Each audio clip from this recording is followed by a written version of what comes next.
It's the Graveyard Boy. Ain't nothing stopping the Bronx. We out here. My name's Clay Hewitt. This is hip hop history, and this is mine. I ain't get started with hip hop. Hip hop got started with me. I was born in 1985 in the Bronx, New York. So anybody that's from the Bronx knows that that's the birthplace of where hip hop is. Hip hop definitely is something that's just is deep with pain rooted in me. So anytime that I would go through something, I use music to turn pain into power. Hip hop is my life. Like, it's real life what I be talking on these records. So it's real life. I was born in the Bronx, New York in 1985, and hip hop was very big where I'm from. So it was deeply rooted in my parents.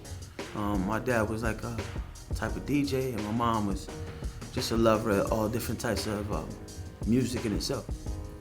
I think it's just the art of expression and being able to channel certain energies and emotions into the art of music, and being able to transform it into something that's not just an emotion that you're feeling, but you can transform it into anything, like a ball of energy, and feed it back to the people and get a response. I guess we just go back to last year around September. I was in fast pace of this world record and almost got my life cut short in a car accident. I was hit at like 100 miles an hour and almost died. And they told me that I possibly wouldn't walk again, wouldn't talk again. And this whole rise of the Graveyard Boy character after who Clay Hewitt is. And Clay Hewitt is the person that's chasing the world record for the most music released digitally online previous to this accident. So this is my story. The Graveyard Boy was like a moniker. I decided to make different characters to sign like a Clay Hewitt Wu-Tang, almost like 5 different characters.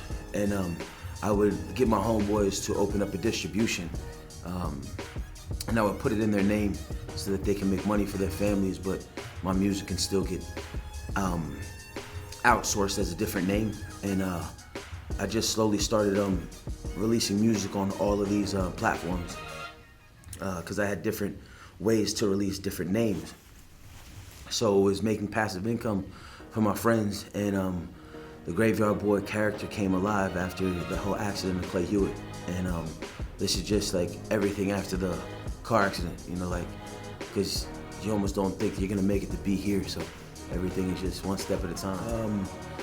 Definitely this, the car accident, I wanna go back to that because that is almost to lose everything, you know, like to come back, to tell your story, to have such a huge story previous to what you were doing before you go through that, and being able to stand up, walk again, talk again, and utilize my music to talk to the masses and give them some good energy and a positive story to keep going, you know? I'm just a kid, at one of my bars I say, I'm just a kid from the ghetto covered in the blood of Christ. I just, I know God's real, and I know the power of what I'm doing, and I know some people that are out there that I'm helping with my music, what I'm doing, and I just appreciate the world for listening. I think what makes a good artist is when you can utilize what you're going through to help other people. And I learned that because some of my homies would call me and tell me, hey, listen, those songs you just released, I really vibe with those because you're telling my story. So maybe to be able to channel your energy with other people's energy through your music and letting them connect with your energy. I'm big on energy. I think when Nip died was a big turning point for me in hip hop, because I learned a lot from Nip and what I wanted to do, and not to take the campaign route from Nip, but like just know that this is not like nobody owes you nothing. You know what I mean? You really got to go out here and get this and believe in yourself and not worry about what other people believe or what they talk about, and know who you are as a human being before you get into hip hop, because like you can almost lose your identity with hip hop. But when Nip died, I learned just a lot from the art form of what he was doing and how he was channeling his community of people to move as one. And I seen when he passed how like LA reacted to it. So just some big pieces of hip hop. Like when hip hop took losses, that's when my eyes started opening to how powerful hip hop is with just words. So people that I worked with, when I went out to LA, I worked with a few good producers, a few good videographers. We was on tour within the mix of the Nipsey Hussle era, so that's going to be coming to light. Being able to be in the pit as a videographer on nights when Nipsey Hussle was on tour.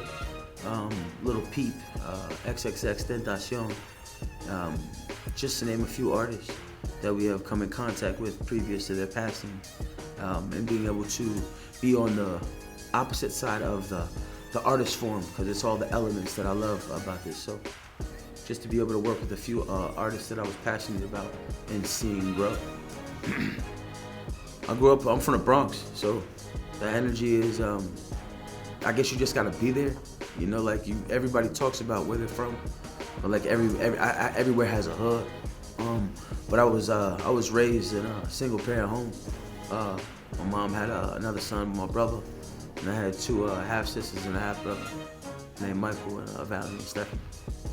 But I was raised in the Bronx, from a good home. Like mom did her job. Like she definitely made a man out of me. But your surroundings and your 10 to 8 block radius raises your child. So anything that was seen in the Bronx, New York, from Bedford and Marion, Gun Hill, all the way under the 4 train, Meshuggah Parkway, like, I'm from a good place, good energy, but it's the Bronx, you know.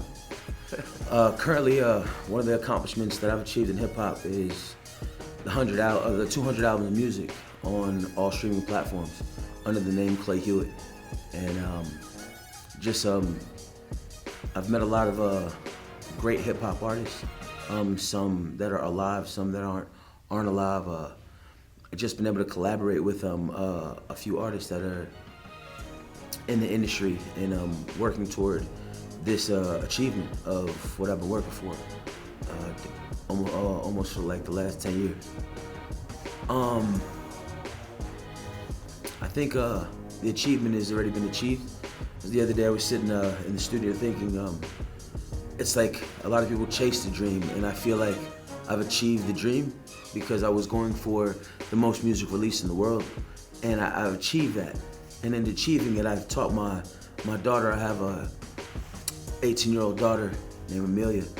I've taught her through everything that I've gone through with this music to chase her dreams. So having the conversation with your child and being able to establish that, like, hey, Dad, I know you achieved your dream, so I'm not gonna give up on mine, was kind of my goal. And she's a beautiful ball of energy, and she's achieving her dream. So I think I've achieved at least some of my piece.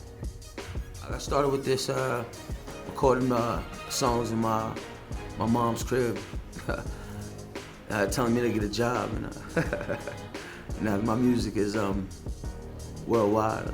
So I feel like music just is like my energy. I saw what it did, like for Pun. I saw like how he was releasing songs in that age, and hearing good music that my mom would bring home. She had a book of CDs. I would just rummage through, and Nas was one of them. Lauryn Hill, like just really good hip hop. Like it kind of just resonated in. And I was in a music class, and I was younger, and I just really took to music because it gave me a feeling to get away. I can't say that I would make a change. I can say that if you can't change the people around you, change the people around you. And I can say that the world is what it is, and we have to learn to adapt, and not just adapt to what's going on, but learning how to react to certain situations. You should buy my music because I'm talking about my culture. you listening to this. Everyone that's going through what we're going through as a community and a culture of people. I think we're all sitting at our televisions, TVs, and computers searching for something. And I think I just give people that feeling of you could do it after you've gone through anything. Don't accept no. Put your money where your mouth is. Listen more than you speak. And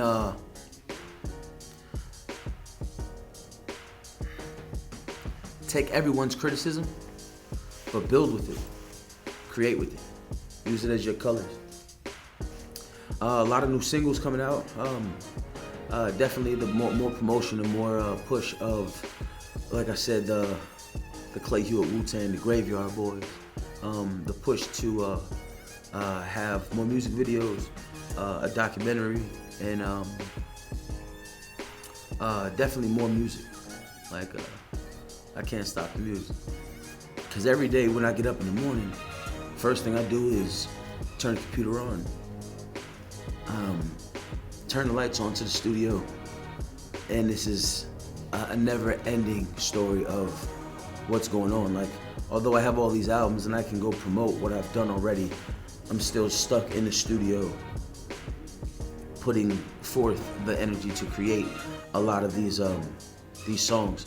I hear a lot of artists get stumped at 1 to 10 records a year, and every day I go through something. So I would say that in giving me the opportunity, it would just be to tell my story to the world and to help others. Like that would be my goal for a label to want to rock with me, is to be able to tell the story that we've come through and be able to motivate the people to keep going. Family and dedicated friends to what I'm doing.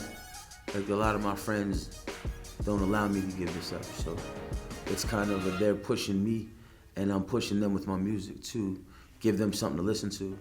But definitely my mother and my daughter. That's the light, you know. My name's Clay Hewitt. You can find me on all streaming platforms, on Instagram, Twitter, TikTok. But it's CLAY space HUETE. You can find my music on all platforms.